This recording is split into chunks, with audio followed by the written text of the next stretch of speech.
Returning to the grid for Open Superbike, we have Augie Weber. Augie Weber, number 78, would like to thank his family, friends, the fans at AFM and all its workers. He'd also like to thank Ace Motorsports and Miller Law Racing for both being great sponsors and supporters of not only himself, but the motorcycling communities. That's Ace Motorsports and Miller Law Racing.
Phil Brown holding up the two board, flipping it to number one. On its side, revs come up. Green flag and we're racing. Hole shot's gonna be Ricky Corey, followed by Chris Siglin and Lenny Hale in that order. Greg McCullough with a great start too as he rifles on up into fourth spot from the second row. Look at him, 3 wide in turn number 1. It's no change up front so far. Look at Lenny Hale around the outside. He's going to go for first place. He got around Siglin. He's going around Ricky Corey on the outside of 2. Lenny Hale has taken over the lead. Lenny Hale leading this race.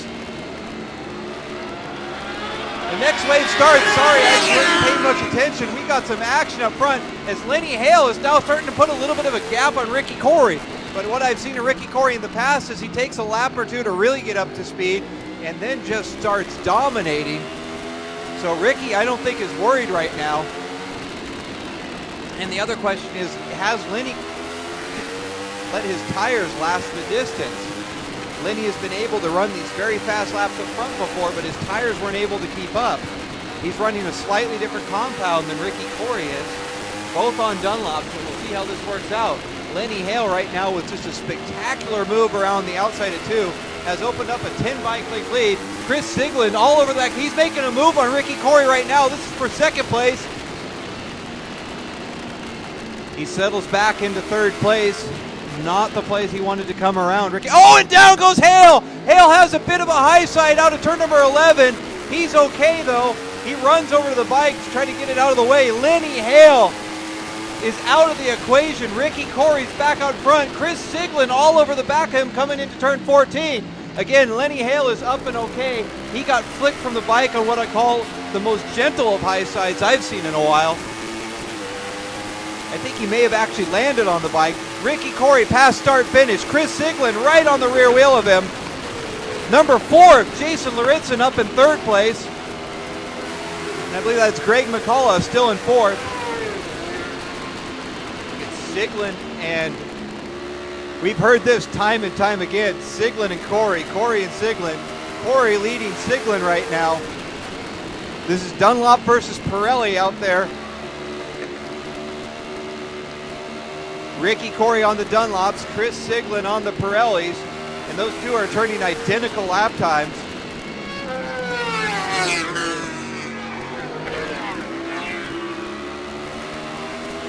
From a dead stop, again, a dead stop, these riders pulled a 150.3.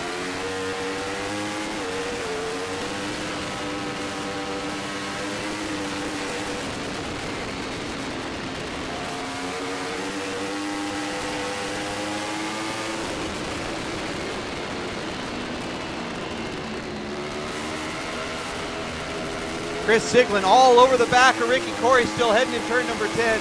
Over the top of the hill, it looked like he may have caught up beside him. Ricky Corey absolutely knows Chris Siglin is right there. And then Jason Laritzen coming up on them. Jason's really figuring that Kawasaki out. synchronized wheelies out of turn number 11 as Corey and Siglin charge on down the back straightaway. I'm going to pay a lot of attention to the front straightaway this time. Ricky Corey will be leading Chris Siglin on the front straightaway, but there's not going to be much of a gap between them. Let's see what Chris Siglin's bike can do on the power, what that big BMW can do in the slipstream behind Ricky Corey, and he's got the drive. He gets by Ricky Corey at the line. Chris Siglin has taken over the lead, but then he drops back again. I think he was just testing him out. Chris Siglin knows that if it comes down to a drag race, he's got his number. Chris Siglin about 2 bike lengths back behind Ricky Corey, and I think that's exactly where he wants to be right now. Jason Laritzen in 3rd place. 4th place, Martin Schwartz, then Greg McCullough, Sebastian Ferrara, and Chuck Sorensen in that order. Welcome back, Chucky Sorensen. Chuck Sorensen is, of course, a former AMA number 1 plate holder in the GP 250 division. I believe he won that number 1 plate 3 times.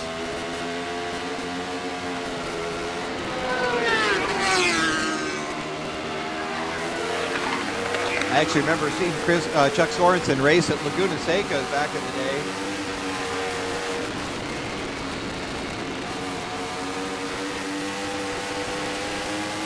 Looking over the top of 9, it's going to be Corey and Siglin at any moment.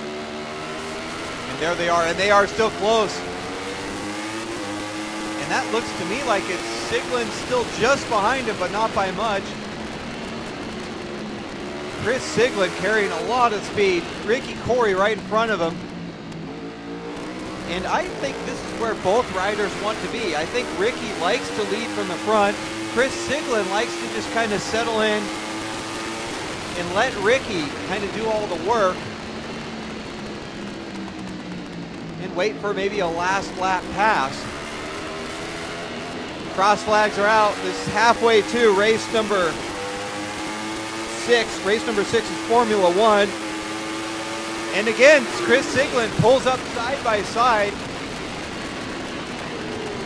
I don't know if he's playing a game with Ricky Corey there or what he's doing, but if it's a drag race, Siglin seems to have Ricky Corey's number. Siglin staying about a bike length behind Ricky Corey at the front. Jason Laritzen on the Kawasaki is being followed now by Martin Schwartz. He's a little bit back. Then Greg McCullough and Sebastian Ferrara.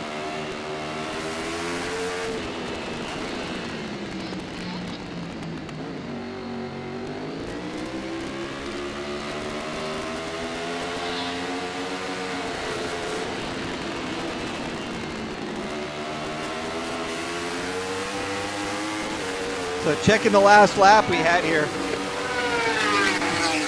Ricky Corey with a 149.001, which isn't quite a 148. Chris Siglin with a 149.035. So both riders in incredibly low, and there they are coming into turn number 10 again.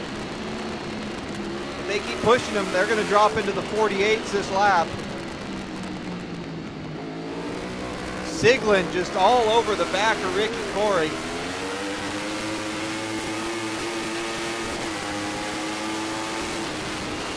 Chris looks like he's maybe trying to come up the inside on turn 14. Not sure what he's thinking there. That maybe he wants to lead the race now, in which case we'd see him come by at the start finish and then keep that position as they head onto the straightaway. Again, Chris Siglin comes out of the slipstream. And this time he backs off the throttle. He doesn't come side by side. This may be part of his strategy, not to let Ricky know that he's right there. Jason Laritzen and then Martin Schwartz, and I think, is that Sebastian Ferrara now up into 5th place? Yes, that is. It's a familiar yellow leathers of Sebastian Ferrara as he's working his way on through.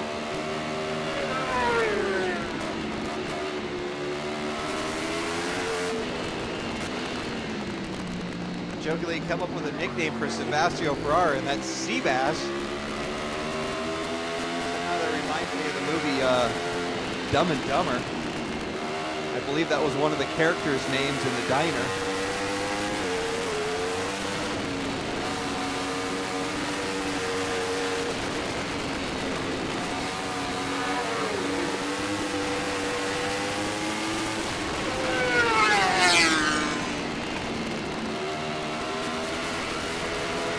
top of the hill. There's still nose to tail. Ricky, Corey, Chris Siglin.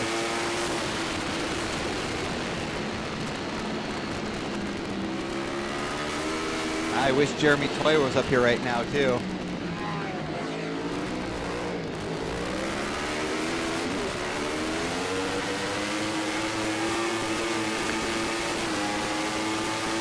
Chris Siglin again all over the back wheel. He's coming out of the slipstream and going a bit of a different line into turn 14, but he's still holding back.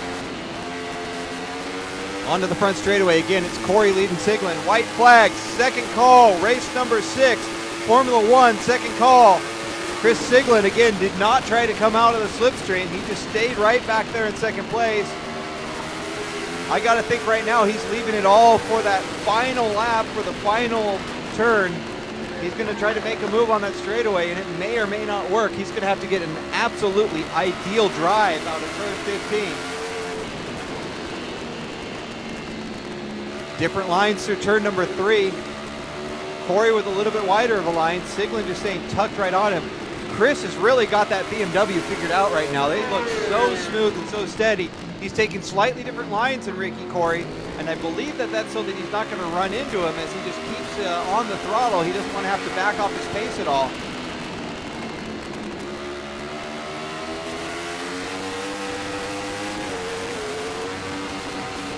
And both riders have actually slowed down a little bit.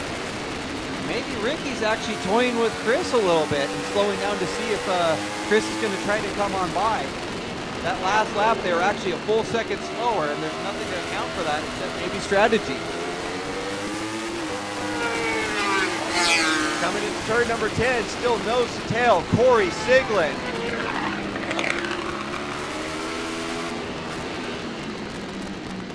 Through 11, 12, 13. No change. Synchronized wheelies out of 11. Siglin with a great drive. He's pulled up beside Corey. He's making a move in turn 14. Chris Siglin is taking over first place. Is he going to try to lead from the front onto the front straightaway? Onto the front straightaway. That still looks like Ricky Corey now, though. Ricky Corey up in front. Chris Siglin. No, that is Siglin in front. He's got it done. Chris Siglin won from the front. Holy cow. Jason Lauritzen with a 3rd place. Martin Schwartz 1st. Sebastian Ferrara 5th. Greg McCullough 6th place. And then I believe Nathan Rodriguez rounding out that top part there.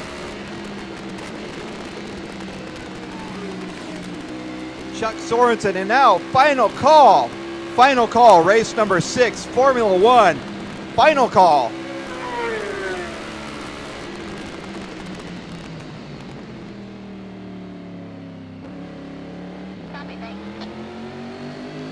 We're going to try to find our novices. This should be Tyler Walters. Here comes Joy Higa, putting in a good running up here in this Formula Pacific preview.